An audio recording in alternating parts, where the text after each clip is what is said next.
سلامونه ملګرو. ویډیو د افغانستان باره کې دا چې د کله نه طالبان راغلي دي نو د افغانستان کې حالات څنګه دي، د طالبان حکومت څنګه دی، او د بار دنیا امریکا او یورپ ولې لا تر اوسه پورې د طالبان حکومت نه تسلیمي، او چې کله نه تسلیمي نه د دې وجې نه افغانستان ته افغانانو ته څومره سختې پیښې دي هغې باندې یو څو خبرې کوو. ګورئ لومبی دا خبره ده چې کله امریکې او طالبانو 2020 کې مذاکرات کول، نه امریکې طالبانو ته بیا ویلي وو چې تاسو به هغه مخکې چې ستاسو کوم حکومت و که تاسو کومې سختې راغستې وې چې تاسو خپل مخالفین پانسي کړي وو، دا کارونه به نه کوئ او ښځو له به برابر حقوق ورکوي. طالبانو بیا امریکې ته دا خبره کړې وه چې موږ هغه طالبان نه یو بلکې موږ اوس بدل شوي یو او موږ به سختي نه کوو. نو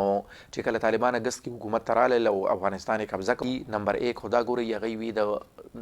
کرکټ ټیم د ښځو چې کوم دی نه هغه ګیم نه کوي، نو د ښځو په ګیم باندې اول هغوی پابندي ولګوله. د هغې نه پس بیا تر اوسه پورې لا په افغانستان کې د جینکو هاي سکولونه نه دي کولاو شوي، او دا میاشت نیمه مخکې طالبانو یو پېرې دا اعلان وکړو چې موږ د جینکو هاي سکولونه کولاوو، هم په هغه ورځ باندې اعلان بیا واپس واخیستو. نو چې فیصله بیا واپس واخیسته نو هغوی ورته خیال نه و، نو خیال یې شو ورته، نو بله پکې دا خبره وشوه. او اوس 2 ورځې 3 ورځې مخکې طالبانو بیا یو پېرې ته یو نوی اډر ایشو کړو، د هغې مطابق ټولې زنانه به په برقه کې ګرځي، د برقې نه بغیر به څوک بار نه راوځي، او که چېرې داسې وشو نو د هغې کور نارینه چې کومي محرم چې کومي نو په هغه له به سزا ورکولی شي دي. نو د ویسټ او د افغانستان د طالبانو د حکومتو په منځ کې غټه مسله دا ده چې دوی دا کوم سلوک کوي ښځو سره زنانو سره، دوی وایي چې دا د اسلام مطابق ټیک دی، ټیک دی غلط دی جدا خبره ده، خو د هغوی مطابق غلط دی. او هغوی وایي چې دا تاسو چې ومن له د ګیم اجازت نه ورکوو یا په هغوی باندې په زوره باندې برقه اچو یا د هغوی د جینکو سکولونه بند دي. نو او د طالبان حکومت چې د کله نه راغلی دی نو تاسو ته دا معلومه وي چې 10 لکه خلک وایي بېروزګاره شوی دی، او چې په سرکار کې نوکران وو که په بل څه کې وو نو هغه 10 لکه خلک بېروزګاره شوی دی. په هغې 10 لکو خلکو کې هم ډېر زیاته غټه ریشو چې کوم دی د زنانو ده، هغه زنانه چې هغه ورکینګ ومن وي او هغوی کار به کور، هغوی اوس هغوی ته د کار هغه ماحول نه میسر، هغه شان کار نشته. نو د امریکې غټ تحفظ دغه دی او د دې وجې نه د طالبانو حکومت نه تسلیموي. نور څه حالت دي د دې نه علاوه نه، د دې نه علاوه ګورئ دا دي چې یو څو ورځې مخکې د ایران د بارډر فورس او د طالبانو د حکومت هم څو پېرې ته جلبونه شوي دي. هغه دا دي چې د افغانستان خلک ایران ته په بارډر باندې وړي، او هغه د ایران بارډر فورس وایي چې دوی به نه راوړي، نو هغوی که څوک واوړي یا څوک وانه وړي، او د هغې د وجې نه د ایران او د طالبانو د حکومت هم تعلقات تقریبا خراب دي. نو دا پکې یو مسله ده. ښه ګورئ د طالبانو د حکومت د ټولو نه غټ سپورټر پاکستان و او پاکستان دی، خو پاکستان سره هم تعلقات هغه شان مثالي نه دي لکه څنګه چې اوس څو ورځې مخکې د پاکستان د فوج د طرف نه هلته کې بمباري شوې وه، د وزیرستان چې کوم متاثرین دي او هلته کې هغه پناهګزین دي نه هغوی باندې بمباري شوې وه، کسان پکې مړه وو. بیا طالبان حکومت په هغې باندې نیوکې هم کړې وې چې دا تاسو ډېر بد وکړل، دا خو تاسو افغانستان په دننه فضایي حدود کراس کړل او دلته کې بمباري وکړه، نو دا ښه نه ده. نو پاکستان حکومت ولې داسې وکړل؟ نه پاکستان حکومت وایي چې د دغه ځای نه په پاکستان کې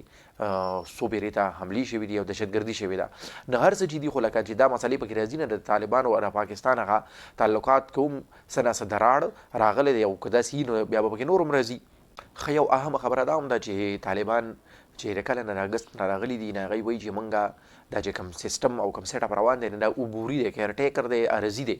موږ به خپل آیین جوړو. نو لا تر اوسه پورې طالبانو خپل آیین هم نه دی جوړ کړی چې دغه آیین نه ډېره غټه فایده دا کیدی شي چې افغانستان کې کوم افغانان دي هغوی ته هم پته ولګي چې اوس کوم آیین جوړ شو نو د افغانستان دا سیسټم به څنګه وي، سیاسي سیسټم به څنګه وي، که نه، او بار دنیا ته هم پته ولګي چې طالبان په کومه طریقه باندې افغانستان چلول غواړي. ښه اوس ایران او د چین او د روس خبره ده چې دا د امریکې مخالفین دي. نو چې د امریکې مخالفین دي نو ګورئ یو خو د دې نه موږ ته دا خبره راوځي چې د امریکې په دنیا کې لا اوس هم دومره غټ هولډ دی چې امریکا طالبان حکومت نه تسلیموي، نه هغه د روس او چین غونته کې ملګري هم نه تسلیموي.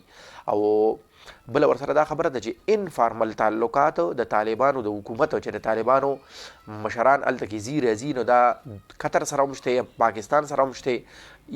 روس او چین سره هم شته، او ایران سره هم شته. خو دا انفارمل دي، فارمل به تر هغې پورې نشي قایمېدی چې تر کومې پورې سفارتخانې پوره نه دي کولاو شوي، او هغه د نه تسلیمولو د وجې نه کېږي. د نه تسلیمولو یوه غټه د ټولو نه غټه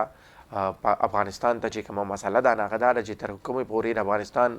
طالبان حکومت نه دی تسلیم شوی نه تر هغې پورې د هغې 9-10 ارب ډالر چې امریکایي مجمد کړي دي هغه هغې ته نه میلاویږي او د هغې د وجې نه په افغانستان کې چې کم خلک کار کوي لکه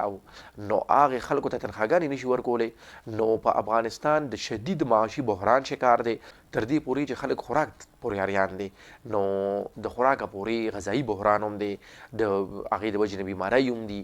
نو یو د افغان قوم چې کوم نه دي اوتي او په افغانستان کې راګیر دي چې کوم اوتي دي هغې خوښ شو نو چې کوم نه دي اوتي اول دلته کې راګیر دي او بیا هغه خلک چې هغې د طالبانو حکومت په زړه کې نه دی منلی د هغې ته نن سبا په افغانستان کې ژوند تېرولو ګران شوي دي او د معاشي بحران د وجې نه ټولو ته ګران شوي دي دا د افغانستان باره کې یو څو خبرې ډېره مننه